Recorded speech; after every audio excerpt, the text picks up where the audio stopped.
النبي فبالعرض وتوبوا إلى الله جميعا أيها المؤمنون لعلكم تفلحون. Dhe Allah që të gjithë ju besimtar në mënyrë që të shpëtoni.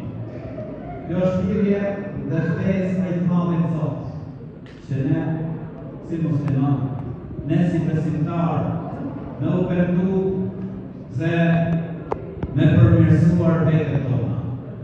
Ashtu siç Allahu i lartësuar do dhe dëshiron në mënyrë që të fitojmë kënaqësinë e Zotit Gjallësisë, e të jemi prej atyre të shpëtuar. Zoti i Gjallësisë i do ata të cilët pendohen, i do ata të cilët kthehen tek Ai, i do ata të cilët reflektojnë dhe përmirësohen. Profeti sallallahu alaihi wasallam i thotë një herë shokëve të tij: o njerëz, pendohuni tek Allahu, se unë pendohem tek Zoti i Gjallësisë, pra përmend gjatë ditës mbi 100 herë, një transmetim tjetër mbi 70 herë. Vëlla dhe motra, imagjinoje profeti sallallahu alaihi wasallam, të cilit Allahu i lartësuar pra e kishte falur të shkuarat të armë. Vjen lartë. O Mateo, imagjinoje profeti sallallahu alaihi wasallam, të cilit Zoti i Gjallësisë ja kishte falur pra gjithçka. E prap ai pendohej. Prap ai binte istighfar pra në ditë mbi 100 herë. Dhe i thonte edhe shokët e tij që të bënin istighfar, të ktheheshin tek Allahu, kërkonin falje Zotit të Gjallësisë. Një herë i dërguari Zotit sallallahu alaihi wasallam ishte me shokët e tij, ndërkohë pra ishte mbas një betejë ku kishin zonë rrok, pra në mesin e atyre që ishin zonë rrok ishte një grup dhe një fëmijë i vogël. Profeti alaihi salatu wassalam shikon tek dashuria që kishte kjo grua për fëmijën e saj.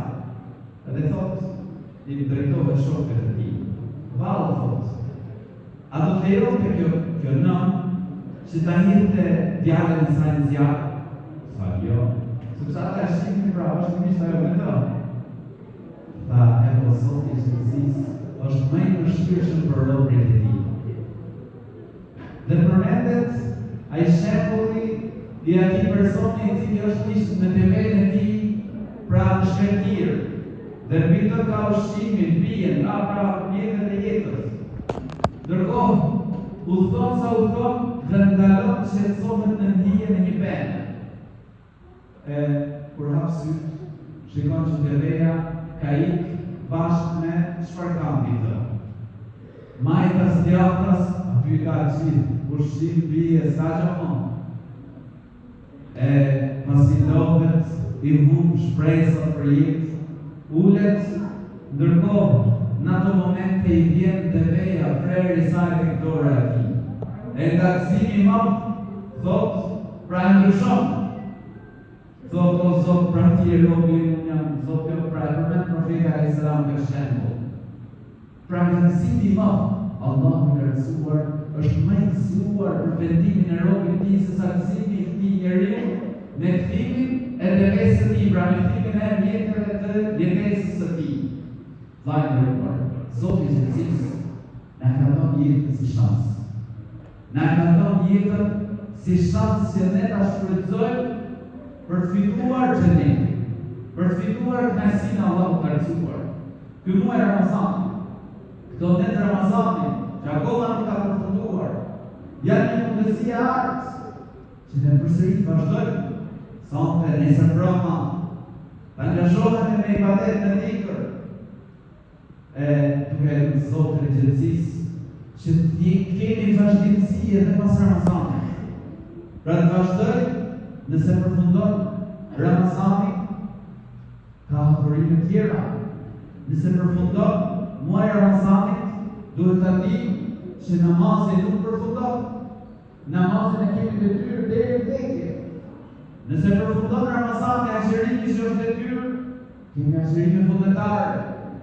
Sadakaja vazhdon, veprat e mira vazhdon, respektimi prindërve vazhdoj, e besimtari vazhdimisht, pra kthehet tek Zoti, vendohet tek Allahu dhe ti drejt për mirësimin në çdo kohë. Në fundin e këtij muaji, profeti alayhis salam ka bërë obligim në nxjerr sadakan e fitrit. E më e mira, pra ashtu siç i ka urdhëruar profeti alayhis salam shokët e tij, që ajo të nxjerrët ushqim. E ky ushqim piçohet pra njerëzve besimtarë që janë në nevojë. Ne këtu në xhami tonë, pra nëse dikush nuk ka mundësi ta nxjerrë vetë, pra nuk i gjen dot varfrit, edhe pse unë e këshilloj çdo njeri që të shikoj vizin e tij, tek të afërmit e tij, atë pra sadaka që ta çosh tek i afërt, jo pse? Sepse një herë jep sadaka, shpërblej për të, dhe e dyta ruajtja e lidhjeve farefisnore, pra dy gjëra. Por nëse dikush nuk ka mundësi do të merret në këtë gjë, atëherë këtu këshilli i xhamis, pra do të merret në të si çdo vit, pra edhe ata kanë ato listat e njerëzve në nevojë dhe shikojnë pra me shpërndar. Por ai që ka plan me don duke, këshilli i xhamis duhet të nxitojë. Pra nesër inshallah është vllai Zejti, është vllagimi pra nëse është i Zejti me ato vllagimit që të nxirret pra kemi edhe në kohë afat me e çon vend amanit. Sadakaja e fitrit nxirret një ditë deri në 2 ditë para Bayramit, deri para se falet Bayrami. Pra kia afat kas. Dhe këtu e xhamia pra nesër në nxitu deri pas nesër mëngjes. Allahu ju shpëtesë të mira.